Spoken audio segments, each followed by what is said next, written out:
Hermanos, vamos a hacer una oración y recuerden que como en cada sermón, lo que nosotros pretendemos es que el Espíritu le diga a cada uno lo que cada uno tiene que escuchar.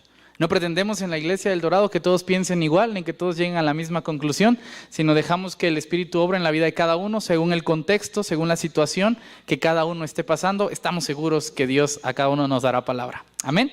Entonces vamos a orar y a pedirle a Dios que sea Él quien nos dirija. Papá, estamos una vez más delante de tu presencia para darte gracias por la vida que nos has regalado. Y gracias, papá, porque nos permites estar juntos y compartir un momento de vida con todos nuestros hermanos. Gracias, papá, porque nos permites reflexionar en tu palabra y conocernos cada día más entre tú y nosotros, entre nosotros y nosotros mismos. Gracias, papá, por este día y gracias porque seguramente tú hablarás a nuestros corazones lo que tú tengas que decirnos. En Cristo Jesús, amén. Bien, vamos a leer el último versículo que vimos aquí en la pantalla. Dice, porque somos hechura suya, creados en Cristo Jesús, ¿para qué? Las cuales Dios preparó de antemano para que anduviésemos en ellas. Este texto es muy importante. Acordémonos que estamos hablando de la identidad como Iglesia del Pacto. ¿Qué cree la Iglesia del Pacto? Bueno, déjenme contarles que dentro de una de sus declaraciones más importantes, una de sus afirmaciones del pacto, la Iglesia del Pacto afirma ser evangélica. Y con esto afirma que tiene conceptos muy elementales dentro de su doctrina que cualquier evangélico tiene.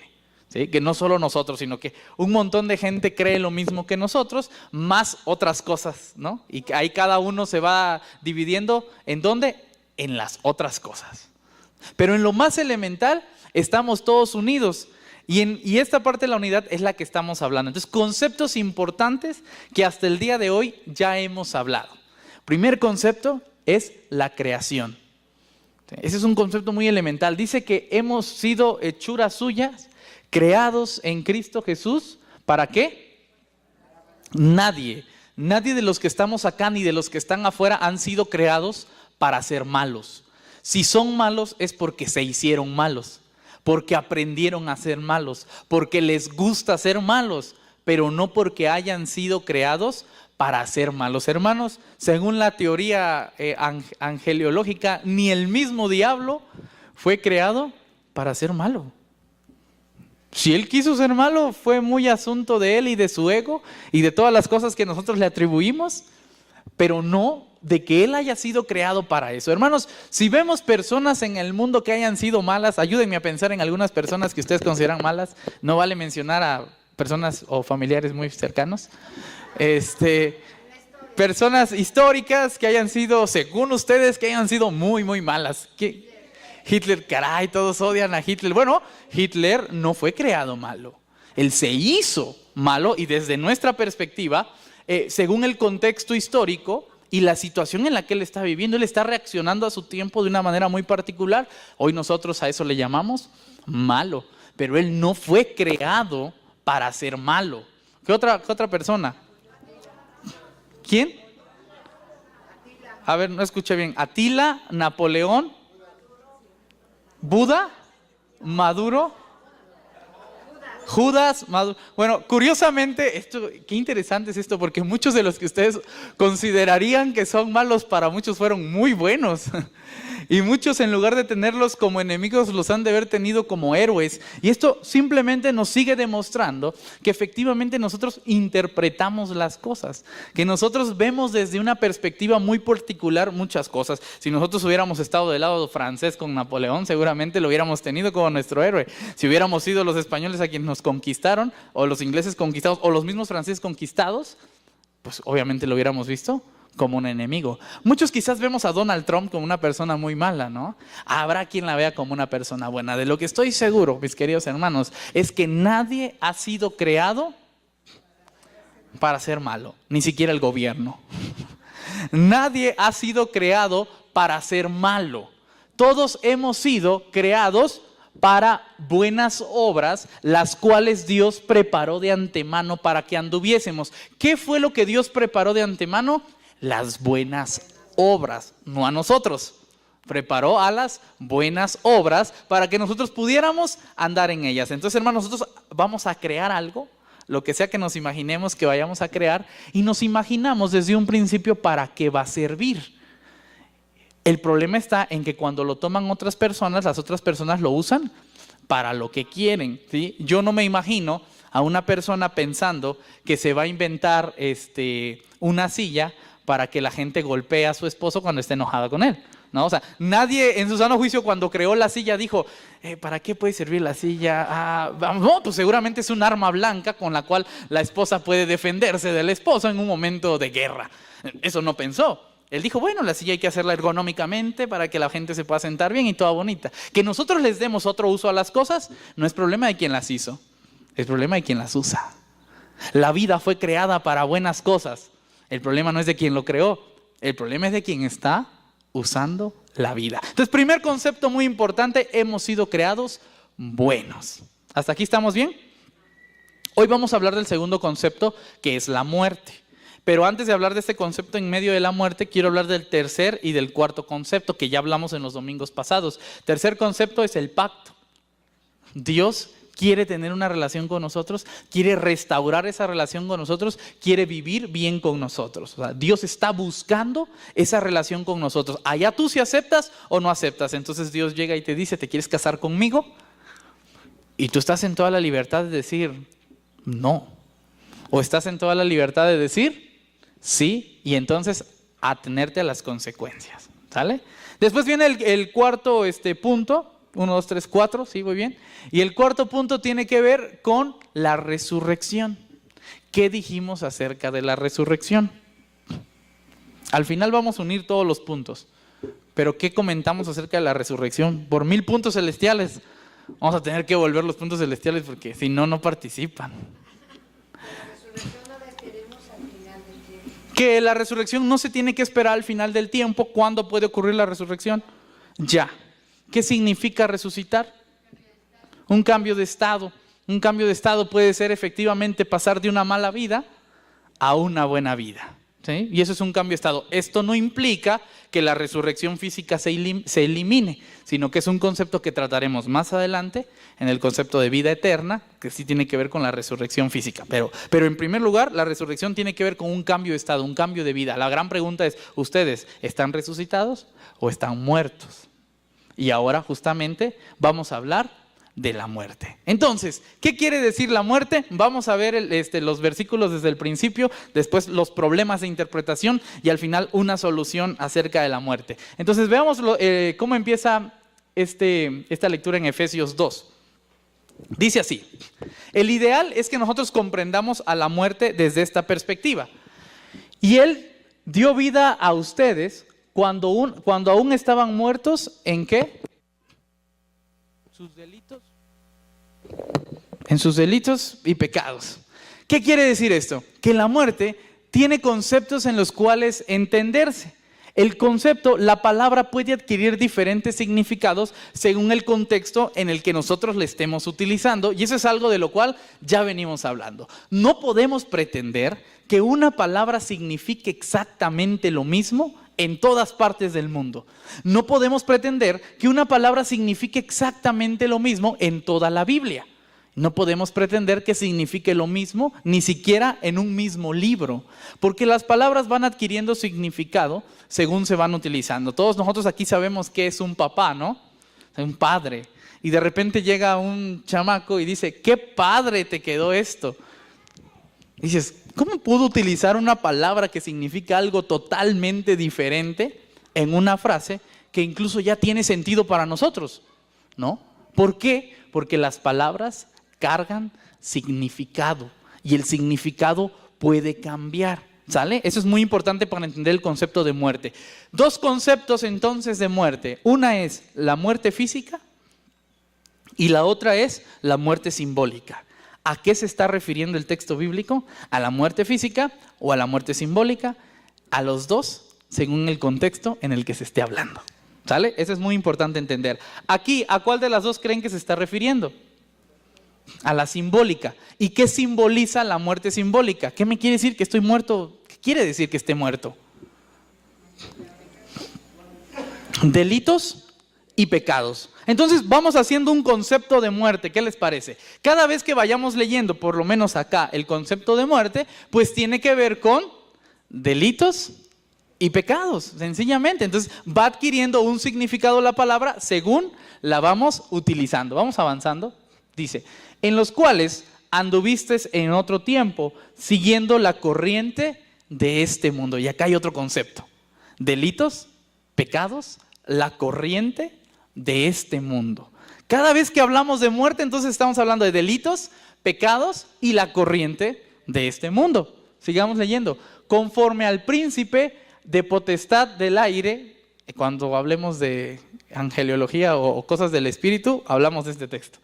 El espíritu que ahora opera en los hijos de ¿quién? 4 conceptos que ahora hacen alusión a la muerte, ¿no? Desobediencia, la corriente de este mundo, delitos y pecados. ¿Te das cuenta cuánto significado está adquiriendo una palabra solo por contextualizarla? Va adquiriendo diferentes significados. Cada vez que nosotros leemos este concepto de muerte, tiene que ver entonces con lo que acabamos de decir. Sigamos leyendo. Entre los cuales también nosotros vivimos en otro tiempo en los deseos de nuestra carne. Y aquí viene el quinto significado de la palabra muerte. Los deseos de nuestra carne. Pero hermanos, ¿cuáles son los deseos de nuestra carne? Ilústrennos. ¿Cuáles serán los deseos de la carne? La avaricia, envidia, chismes. ¿Cómo? Egoísmo. Muy bien, mira, ya ven qué bien nos están ilustrando. En poco ustedes predican. ¿Por qué? Porque justamente dejar de pensar que los deseos de la carne son los deseos biológicos o las necesidades o satisfacciones biológicas es el mayor avance que una iglesia puede tener contemporáneamente hablando. Cuando el texto bíblico habla de los deseos de la carne, para nada se está refiriendo a la biología del ser humano, se está refiriendo al corazón del ser humano. Todo aquel deseo que vaya en contra de la voluntad de Dios es un deseo de la carne. Todo aquel deseo que esté motivado por el egoísmo es un deseo de la carne. Hermanos, ejemplos de deseos de la carne. Vamos a hacer esta prédica juntos. El poder, claro, el poder puede ser un deseo de la carne porque parte del egoísmo y no necesariamente de la voluntad de Dios. Aunque, ¿qué pasaría si el poder se usa bien? ¿Seguiría siendo un deseo de la carne? No. ¿Por qué? Porque lo usas para bien, para la voluntad de Dios.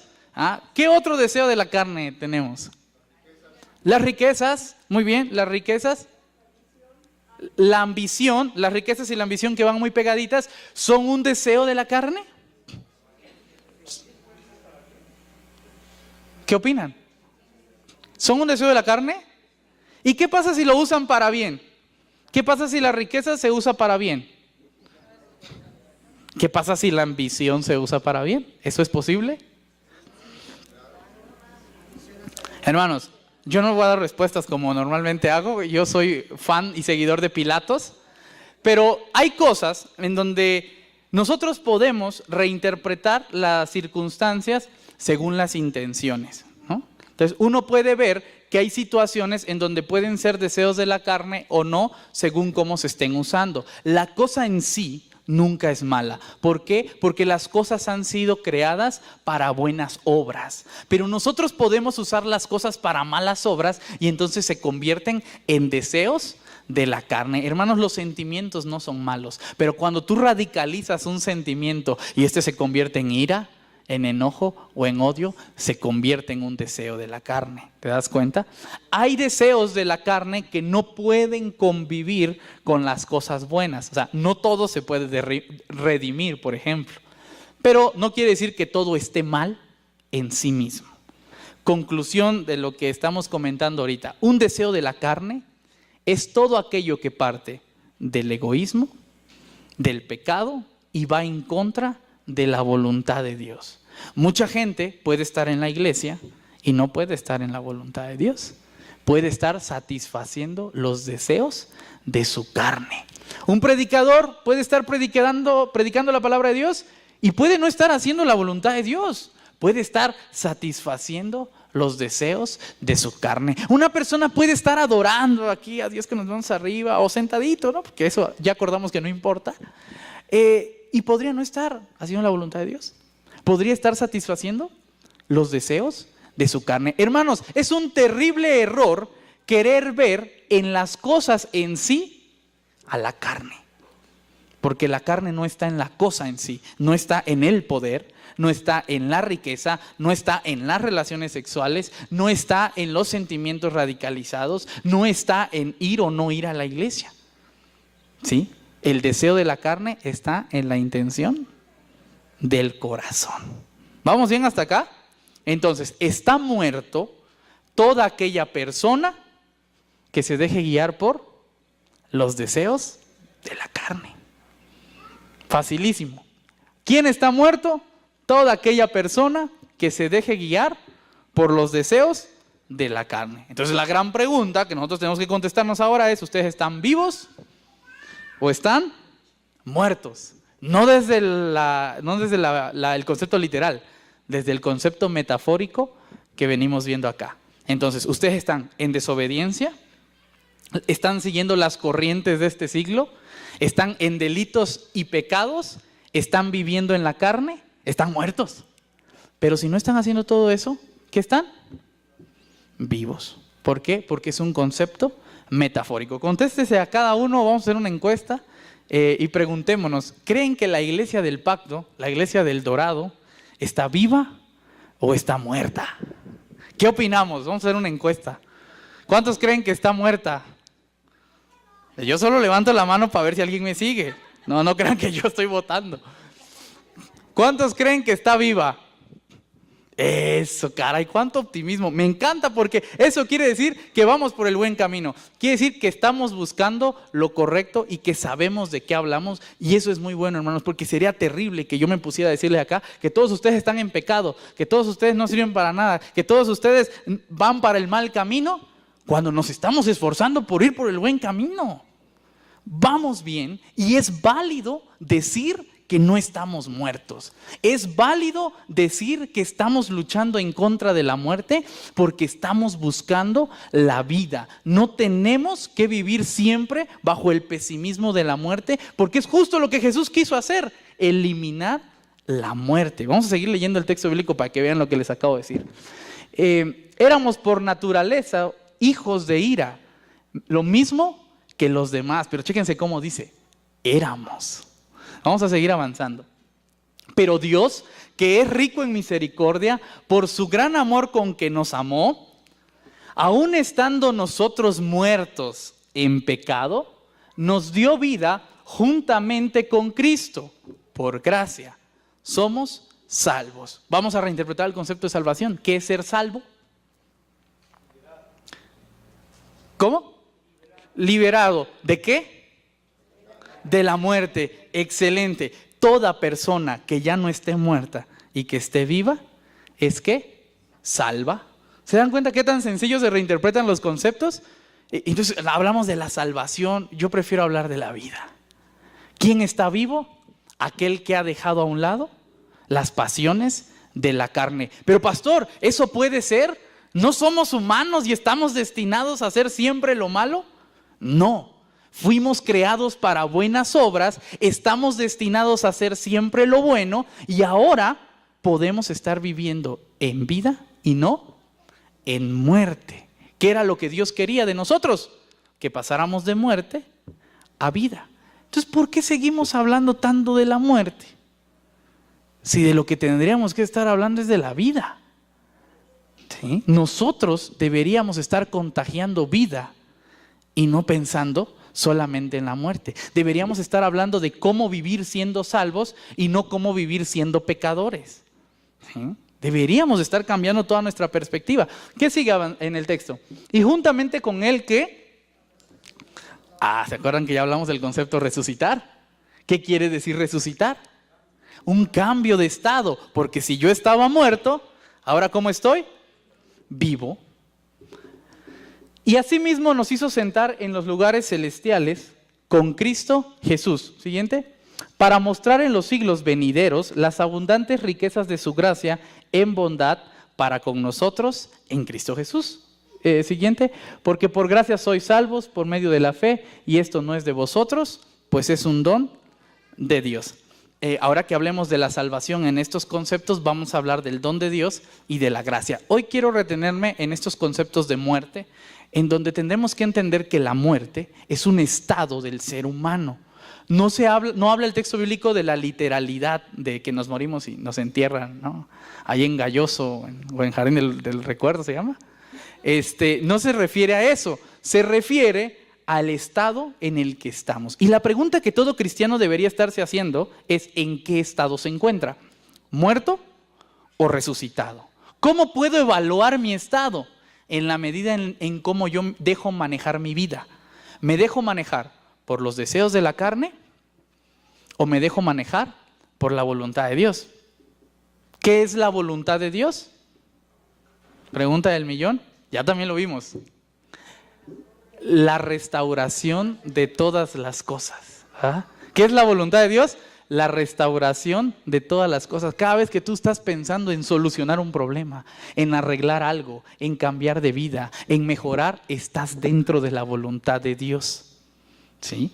Y eso quiere decir que ya no te estás dejando guiar por los deseos de tu carne, sino por la voluntad de Dios. Y eso quiere decir que estás vivo. Hermanos, hay muchos entre nosotros que les han dicho toda la vida que están muertos. Y no es cierto. Quizá ya están vivos. Pero si no nos sentimos vivos por convicción, si no nos sentimos muertos por convicción, a veces nos sentimos muertos, como diría el Chavo del 8, por mayoría de votos, ¿no? Entonces la gente nos dice que estamos muertos. Quiero llegar a donde está el problema ahora. Si la cosa es tan fácil, si es tan fácil entender que la muerte es simbólica, pues ¿dónde nació el problema? ¿Por qué nos desviamos? Entonces hoy les voy a contar rapidísimo la historia de una perspectiva doctrinal que se le llama gnosticismo. ¿Habían escuchado de este concepto del gnosticismo? Bueno, el gnosticismo es una ideología del siglo I, que mayormente se ve en el siglo II, pero que ya se venía gestando un poquito por ahí, que tiene que ver con la combinación de muchos pensamientos, ¿sí? Entonces hay un pensamiento griego y se lo meten a la licuadora, hay un pensamiento babilónico, lo meten, hay un pensamiento hebreo, lo meten, y así varios los revuelven y sale el gnosticismo. ¿Qué decía el gnosticismo acerca de la muerte? Les voy a contar una historia bien bonita. Si usted cree esto, o usted creía que esto lo dice la Biblia, lamento decepcionarlo, pero esto lo dice el gnosticismo. Según la teoría gnóstica, así pasaron las cosas. Dice que había una vez un Dios todopoderoso, el cual creó espíritus que eran muy importantes y muy poderosos. Dentro de estos espíritus, uno de esos espíritus, un día decidió crear a la humanidad. Pero pues como era un espíritu inferior, no tan perfecto como aquel Dios que los había creado, pues cometió errores y en lugar de crear a la humanidad, creó nuestros cuerpos. Como creó nuestros cuerpos, entonces decían, ahora estos son cuerpos sin vida. ¿Qué hacemos? Decía el espíritu. Entonces el espíritu va con Dios y le dice, oye Dios, fíjate que acabo de cometer un grave error, que creé unos seres pero no me salieron bien. Quedaron ahí con carne y hueso, pero pues están medios mal. Entonces Dios se enoja mucho con este espíritu porque había hecho algo que estaba prohibido. Y como castigo toma a él y a los espíritus que lo siguieron en este proyecto y los encarcela en los cuerpos que habían creado.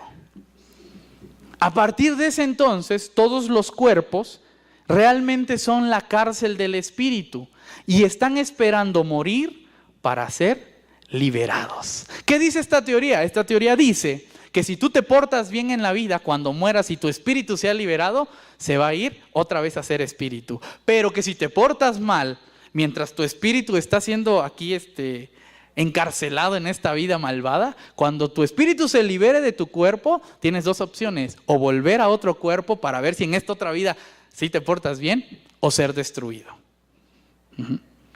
Todo este pensamiento gnóstico se filtró al pensamiento cristiano. Entonces en el pensamiento cristiano se cambió el lenguaje. Se le llama alma a lo que ellos creían que eran espíritus. Y entonces muchos seguimos pensando que la muerte es la liberación del alma. Y creemos que cuando nos morimos nuestro alma, un espíritu parecido a Gasparín, sale de entre nosotros y se va a algún lugar, ¿no? Y está ya vivo. ¿Por qué creemos esto? Por un pensamiento gnóstico, no por un pensamiento bíblico. Pero como se volvió muy popular el pensamiento, hoy es parte de nuestro sistema doctrinal. Pero hermanos, lamento decepcionarlos. Realmente no hay un fantasmita dentro de nosotros que esté encarcelado. Y lo más importante no son las almas. Por eso no tenemos que ir a salvar almas al mundo. Este lenguaje es consecuencia de un pensamiento gnóstico, donde creemos que las almas son más importantes que el cuerpo, porque creemos que son cosas diferentes. Pero hermanos, eso no lo dice el texto bíblico.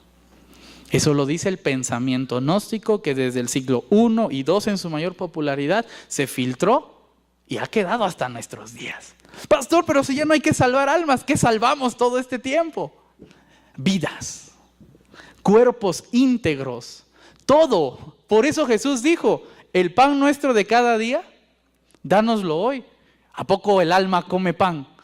No, el cuerpo come pan y es necesario que el cuerpo se alimente, porque el cuerpo es tan importante como el alma, sencillamente porque no son dos cosas diferentes, son uno mismo. ¿Sale? ¿Se dan cuenta qué tan grave se vuelve un pensamiento infiltrado porque no nos damos cuenta que está ahí? Y creemos que es parte de nuestra verdad y la argumentamos con el texto bíblico. Y cuando leemos alma, creemos que se refiere a esa alma gnóstica. Pero hermanos, ese es el problema que hemos tenido a lo largo de todo nuestro pensamiento cristiano. Se nos han infiltrado pensamientos que no son realmente parte de nuestro sistema de pensamientos. ¿Qué es la muerte entonces? No es la liberación del alma, ni es la liberación del espíritu, ni usted se va a un lugar bonito con su alma a disfrutar mientras su cuerpo ya se podrió.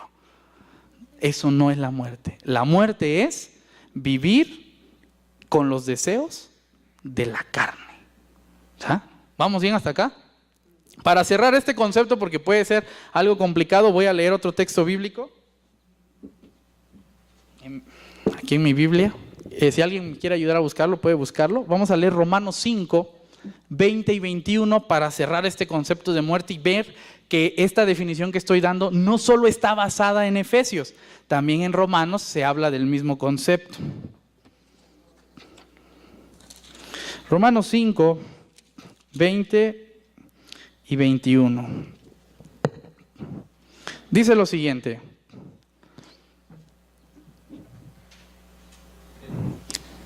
Pero la ley se introdujo para que el pecado abundase, mas cuando el pecado abundó, sobreabundó la gracia, para que así como el pecado reinó para muerte, así también la gracia reine por la justicia para vida eterna mediante Jesucristo, Señor nuestro. Nosotros podemos decir, bueno, pero es que esto no me queda muy claro. Este pedacito de texto, que es la conclusión, se entiende con el contexto con el cual Pablo inicia el capítulo 5, pero voy a leer a partir del 12. Vean, dice, ¿dónde tengo el 12? Me quitaron el 12, hermanos, se los juro. Aquí está, es que estaba en la otra página. Por tanto, como el pecado entró en el mundo por un hombre, y por el pecado, ¿qué? La muerte. ¿Qué muerte? La simbólica de la que estamos hablando. Ahí es donde empiezan los problemas. ¿Cómo entendemos que esta muerte es simbólica y no física? Por el contexto del mismo texto. Es un contexto inmediato.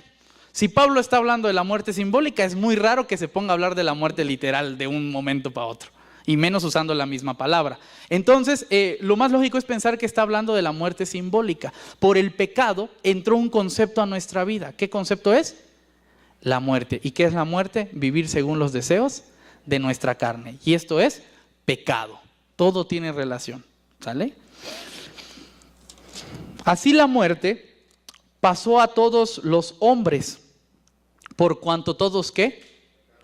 Hermanos, ¿por qué todos morimos? Porque todos pecamos. Porque todos vivimos bajo los deseos de la carne. ¿Qué son los deseos de la carne? Los deseos egoístas, los deseos que no hacen la voluntad de Dios. Y toda persona que viva según eso está muerta. Eso es lo que Pablo está queriendo decir, que todos estamos muertos porque a todos nos gusta vivir según nuestros propios deseos y no según los deseos de reconstrucción que son de Dios. Pues antes de la ley sí había pecado en el mundo, pero donde no hay ley no se inculpa de pecado. Esto es muy interesante de Pablo.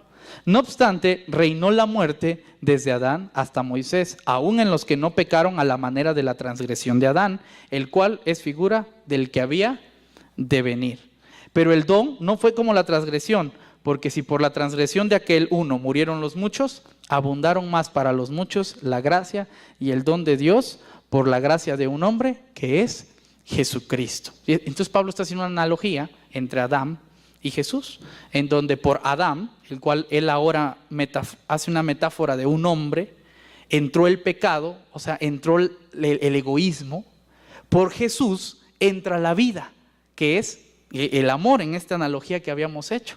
Tú tienes dos opciones el día de hoy: seguir viviendo según Adán o seguir viviendo según Jesús. Esas son las dos oportunidades que cada uno de nosotros tenemos. Y la ley, entonces, ¿para qué sirve? Porque pues acá hay un montón de ley. ¿A poco no? Según Pablo, la ley sirve para hacer evidente que nosotros estamos en pecado.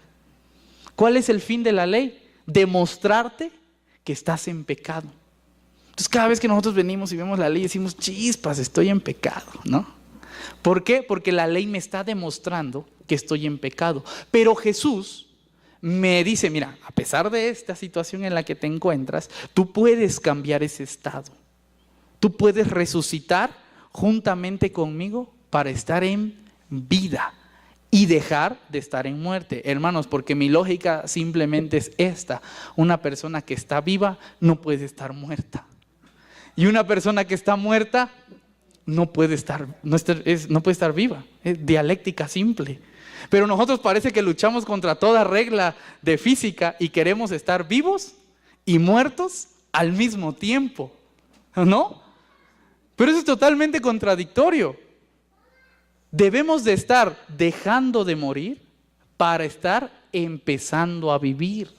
Porque todo aquel que ya está en vida no puede echarse a ver para atrás y volver a la muerte, sino que tenemos que proseguir, como dice Pablo, a la meta, a la perfección, a la estatura del varón perfecto. Allí es a donde tenemos que llegar todos. Mi gran pregunta es, ¿por qué seguimos pensando y hablando tanto del pecado? Si ya lo conocemos re bien. Si de ahí venimos todos, ¿no? ¿Cómo empezamos a hablar de la vida y a aprender a vivir como personas salvas? Que es lo que no sabemos. Porque todos nosotros sabemos cómo vivir en un mundo de pecado, pero no todos nosotros sabemos cómo vivir en un mundo salvo. ¿Por qué? Porque nunca lo hemos tenido. Todos nosotros sabemos que si alguien en la escuela de repente te está haciendo bullying, pues no falta el chavete que se despierte y dice, hey, pues bájale, ¿no? O aquí nos agarramos entre los dos. Sabemos vivir en el mundo de pecado. Si alguien nos quiere hacer alguna maldad allá afuera, sabemos cómo reaccionar. Si de repente vemos alguna injusticia que nos les están haciendo a nosotros, sabemos que no, te voy a demandar y te voy a hacer esto. Y parece que tenemos todo un equipo de herramientas de supervivencia en cómo vivir en un mundo de pecado. Mi teoría es, y esto es muy personal, es que sabemos vivir en un mundo de pecado. El verdadero problema es que no sabemos vivir en un mundo salvo y que nadie nos está preparando para vivir en un mundo salvo. ¿Cómo actuar en un mundo salvo? Hermanos, ¿cómo actuar en un mundo de pecado si olvidas tu bolso en la parada del camión? ¿Cómo actuamos en un mundo de pecado? Si usted, señora que carga su bolsa normalmente, porque pues, los hombres casi no cargan bolsa, pero las mujeres que normalmente cargan su bolsa cargada de grandes tesoros, ¿cómo actúa usted en un mundo de pecado si olvida su bolsa en la parada? Opciones. Se angustia, se enoja, regresa a buscarla a ver si tiene un poco de suerte, ¿no? Tenemos una forma de actuar en un mundo de pecado, predeterminada casi porque siempre hemos vivido en ella. ¿Cómo actuamos en un mundo de salvación si olvidamos nuestra bolsa en la parada del camión? Pues ahí la encuentra, no dice, chispas, olvidé mi bolsa. Bueno, voy por ella. ¿Y está plenamente segura que la va a encontrar ahí? ¿Sí? Pero no sabemos vivir en un mundo salvo, porque nunca hemos vivido en él. Sin embargo, vamos construyendo ese mundo salvo poco a poco. Y quiero decirles que sí es posible, porque si usted olvida su bolsa en la iglesia, en algunas situaciones, usted se angustia, usted se desespera, pero he tenido el enorme privilegio de regresar más de una pertenencia a su dueño. Por lo menos yo, en el tiempo que llevo acá, he tenido el privilegio de regresarle a su dueño su pertenencia. Y no porque yo la haya encontrado, ustedes la han encontrado. Y ustedes no se la quedaron. Ustedes fueron allá con Iliana, con el pastor, con un diácono y dijeron: pastor, me encontré $500,000, pero pues no son míos, se los regreso a usted. Y entonces el pastor dice: ahora tengo $500,000 en mi poder, pero no son míos, déjeme le hablo a la persona de quien es dueño esto. Y hemos regresado bolsos, carteras, tabletas, celulares. No hemos regresado esposos aún, pero esperamos no hacerlo. Entonces, hermanos, ¿qué quiero decir con esto? Sí es verdad que vivíamos en muerte, sí. Sí es verdad que estamos acostumbrados a vivir en un mundo de muerte, sí. Pero también es verdad que ya no estamos muertos, que ahora estamos vivos y que como vivos hay que aprender a vivir en un mundo de vivos. Y si tal mundo no existe, lo construyamos. Sencillamente. Y felicidades, porque en la medida de lo posible hemos ido construyendo un mundo por lo menos de medio vivos en la Iglesia del Pacto. Así que gracias por eso y gracias por lo que vamos a seguir haciendo. Un fuerte abrazo y que Dios les bendiga mucho. Amén.